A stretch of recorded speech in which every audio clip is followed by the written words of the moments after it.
Hello. The Night Panther are one of the most iconic knightly orders in Warhammer Fantasy history.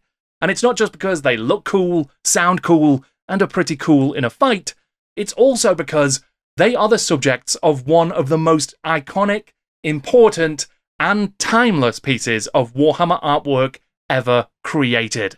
John Blanche's Night Panther has appeared in countless Games Workshop publications over the past 40 or so years, and it has become arguably one of the most famous Warhammer paintings as a result. A fact that stands out even more when you find out that John Blanche didn't even paint it for Warhammer. Inspired by classical artworks and a converted miniature by a legendary historical wargaming hobbyist from before Warhammer even existed, the story of John Blanche's masterpiece is as wonderful as the painting itself. Plus, we can now finally answer why a Night Panther would be wearing the pelt of a leopard. I'm Jordan, this is Jordan Sorcery, and today I'm exploring the secret history of the Night Panther.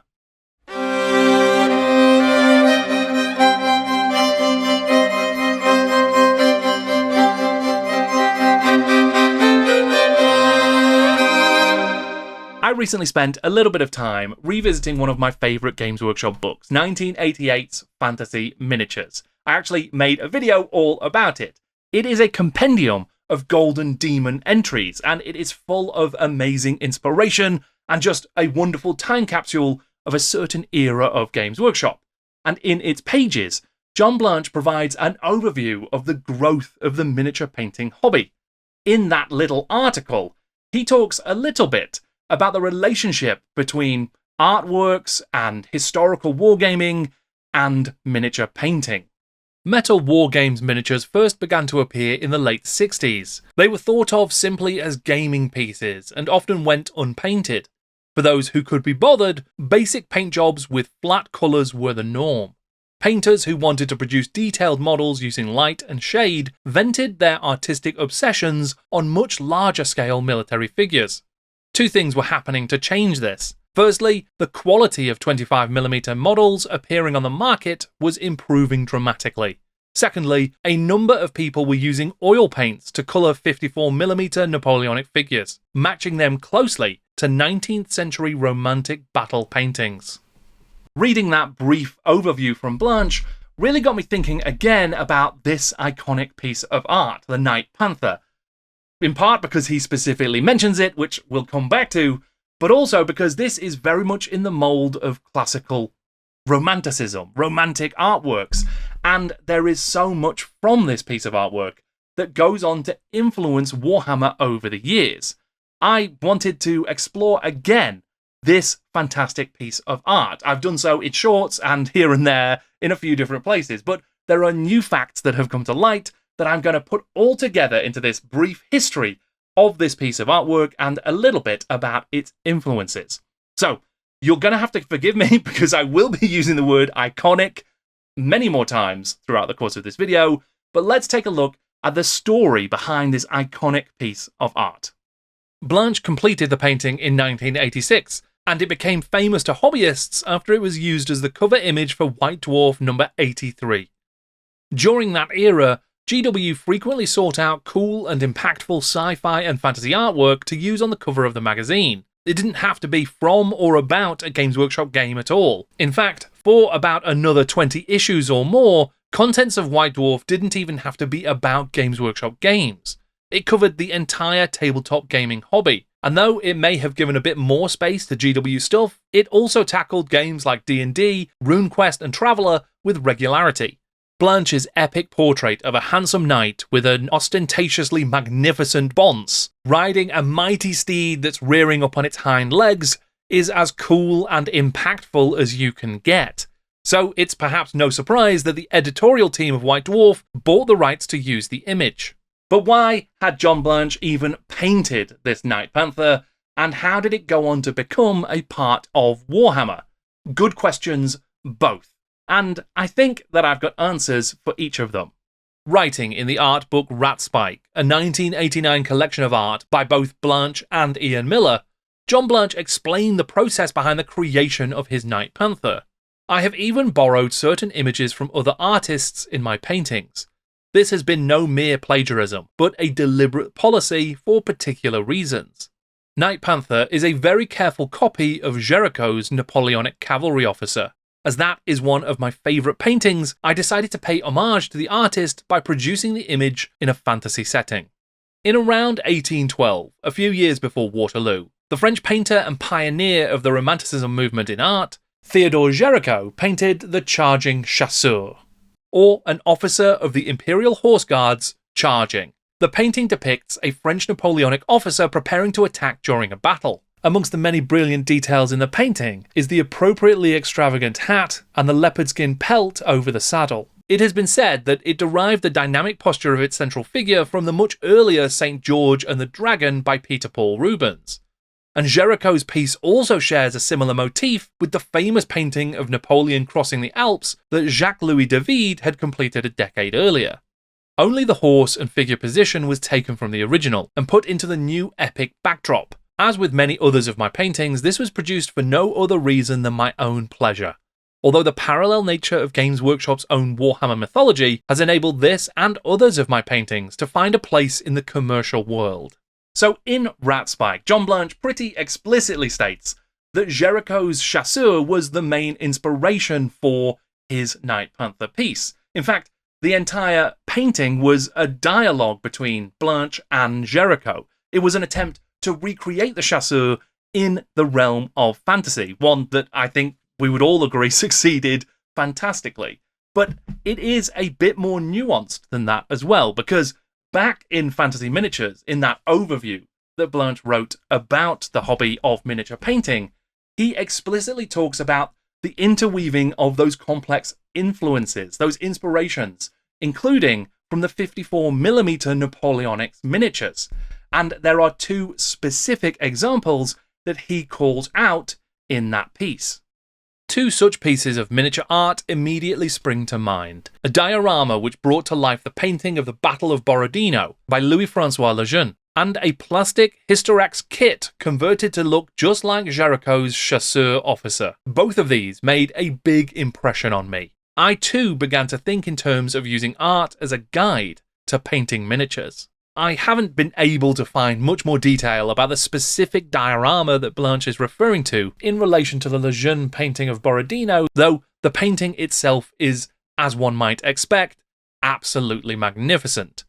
The Chasseur, though, now that we can see. Published in 1972, The Colour Treasury of Model Soldiers by Massimo Alberini is a book that offers exactly what you would want from such a title. Page after page of gorgeously painted, lovingly constructed miniatures and dioramas. Within those pages, we can see what is very likely to be the specific Chasseur diorama that John Blanche was so inspired by. The model was converted from Hystorax Miniatures, a French manufacturer who made a wide range of historical models, typically in quite stiff or regimental postures if built directly out of the box. But they also made available a range of alternative pieces, specifically designed for modelers and converters who wanted to add movement and dynamism to their models. This was exactly what expert modeler and painter Ray Lamb did in this particular case.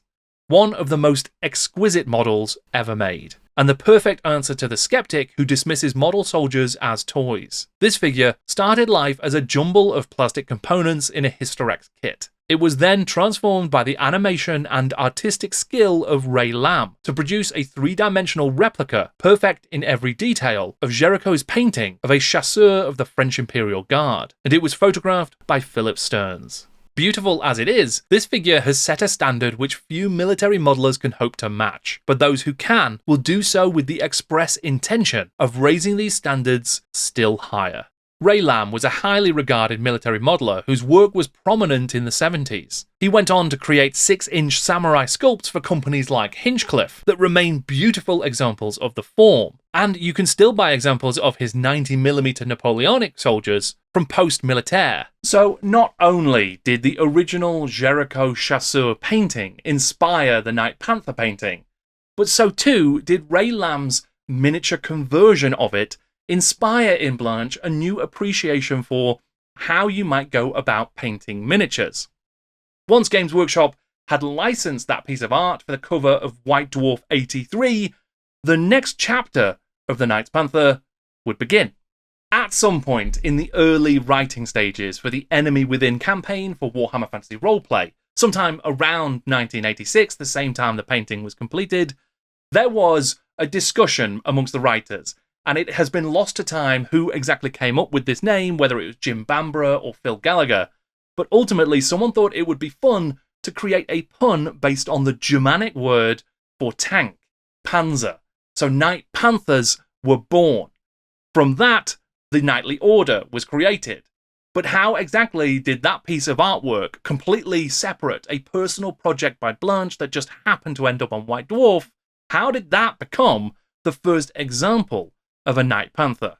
Writing on his personal blog, Warhammer Fantasy roleplay designer GRAEME Davis recalled what happened after the piece was chosen to be a White Dwarf cover. I saw the leopard skin saddle blanket and decided to make the guy a Night Panther. I came up with the name von Torlichhelm from my schoolboy German, of the foolish helmet, because I thought the helmet was quite the most ridiculously impractical thing I'd ever seen, possibly forgetting the tall helmets of HM Household Cavalry. I mean, a near miss could still hit the crest and snap the wearer's neck, but hey, it's art. And so, on the contents page of White Dwarf issue 83, John Blanche's piece was rechristened Baron Heinrich von Torlichhelm, Master of the Imperial Order of the Knights Panther. The artwork was printed in that first Woofrup supplement, The Enemy Within, which not only kicked off a legendary campaign, but also provided an empire's worth of world building for Warhammer. Amongst the knightly orders detailed, we'd find some new information about this particular type of knight. The Knights Panther, an order dedicated to the eradication of mutants and the preservation of racial purity within the Empire, who form the elite core of the standing army in Talabheim. As work continued on the Enemy Within campaign, events moved to Middenheim, and the Knights Panther were more closely aligned with the Todbringer family in Warhammer's lore, and their rivalry with and hatred of Chaos only became more important. Other artists, such as Russ Nicholson, would feature the Knights prominently in many pieces of art throughout the rest of Woofrup's first edition. Meanwhile, in Warhammer Fantasy Battle, the Knights Panther would become part of the emerging Empire army, with the 2nd edition supplement Ravening Hordes published in 1987, the first time the Empire really came to have a coherent army. 3rd edition, and then Warhammer Armies soon followed, and the Order of the Knights Panther became a regular feature. Of course, Blanche's image of the Night Panther would also reappear in plenty of publications, and has always been a welcome sight. To help you get them to the gaming table, there have also been a few Night Panther models over the years. And most recently, a miniature for the Old World seems to take plenty of inspiration directly from the John Blanche painting. However, I can't talk about the Knights Panther, and in particular the John Blanche original, without also remembering the awesome conversion that heavy metal painter Mike McVeigh made in homage to it. The conversion process was covered in detail in the 1994 book Modelling Citadel Miniatures, where McVeigh shows how he made use of a Marauder unicorn and a heavily modified rider to produce, like the legendary Ray Lamb before him, a perfect recreation of the dynamic, impressive, and truly iconic Night Panther. Owing to the work of countless artists and writers since their original creation, the Night Panther have become an important aspect of the Empire and the world of Warhammer, a much-loved element of a background that has stood the test of time. There's no doubt about it. I really do think iconic is an appropriate word for them. But it is fascinating to think that all of that incredible creativity, those so many different instances of just artistry that has expanded on and reinterpreted and redeployed these amazing ideas, all of that came from one artist's attempt to create a relationship, to explore artistically a single piece of art through his own work. John Blanche's Night Panther was just a personal project that was attempting to look at an amazing piece of artwork, a classic piece of artwork, and to recreate it in a fantasy world. It is a brilliant story, and I think there's probably many more examples of this, but never has it been so clear just how all of these different influences, the things that we enjoy from all kinds of different worlds and different types of art. All of it can be filtered through us into the amazing creativity that helps to build Warhammer and build our own personal hobbies. I think it is truly, truly magical. And if that is not iconic, then I don't know what is. I will soon be sharing a video about another amazing piece of inspiration that has come from John Blanche's work, and that is a brand new dueling miniatures game at 54mm called John Blanche's On Guard. I've had the chance to talk to John Blanche himself, as well as all of the creatives and artists who have been involved in the creation of that game, and I'm very much looking forward to sharing more about it in the near future. So stand ready, because it is on its way. And I cannot recommend enough Graeme Davis's blog. It is full of really interesting and insightful stuff about the creation of Warhammer Fantasy Roleplay and many other role-playing games that he's worked on in his career, as well as his Patreon, which is the Monster of the Month Club, which is a fantastic place where you get a different folklore-inspired monster for use in your own RPGs every single month. I think it's fantastic. So I recommend both of those, and I've included links in the description down below. And of course, whilst you're on Patreon, signing up to that, if you're checking it out, you can also check out my own Patreon, patreon.com/JordanSorcery. I share exclusive articles and interviews and other behind-the-scenes stuff, as well as lots of other bits of Warhammer history. It is the best way to support my work, so if you're interested in doing that, then do consider checking it out.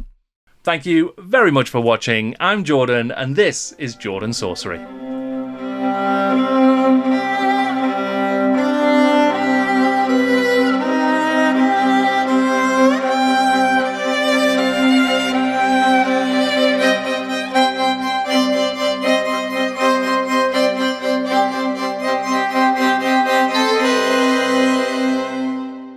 One of the other iconic things I think about this cover is just how little trade dress and sort of contents and stuff is included on it.